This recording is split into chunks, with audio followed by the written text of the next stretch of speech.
சரிங்களா? அதான் உண்மை. மஞ்சள் கொடி எதுக்கு ஆடினீங்க? மஞ்சள் கொடி எதுக்கு ஆடினீங்க? அவர் கேட்ட கேள்வி சரியான கேள்வி. கேள்வி சரியான கேள்வி, பதில் தப்பா இருக்கு. அந்த பதில் தப்பு இல்லையா? உண்மைதான் சொன்னேன். மின்சாரத்துறையில நிறைய ஊழல் பண்ணதெல்லாம் நான் சொன்னது 100க்கு நீங்க பண்ண ஊழலை களை எடுத்தாலே பல இது. அத நாங்க ஒரு மாசம் 50,000 கோடி ஊழல் நாங்க ஒண்ணும் ஊழல் நாங்க வந்து உங்கள்ட்ட கரண்ட் பில் சார்ஜ் பண்ணுவீங்க 2 மாசம் பண்றீங்க. நம்ம 2 லட்சம் கோடி கடன் வச்சுட்டு போனான்டா எடப்பாடி அந்த மின்சாரத்துறையில. 2 லட்சம். ஆமா 2 லட்சம் கோடி. மொத்தமே 4 லட்சம் கோடி தான்.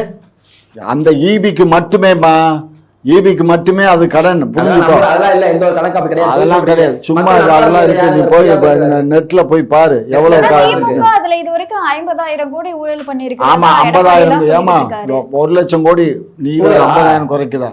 1 லட்சம் கோடி கடன் வச்சுட்டு போன அவன் அந்த கடனை கட்டணும். ரெண்டாவது மாத்தி இல்ல, இப்ப 1 லட்சம் கோடி. அது ரெண்டாவது வந்து இவங்க வந்து என்ன பண்ணணும்னா, இவங்க அந்த 6 மாசத்துக்கு ஒரு தடவை மின் கட்டணத்தை உயர்த்துறதுக்கு கையெழுத்து. போய் தான் பேச போறீங்க. அடுத்த போய் சொல்லுங்க.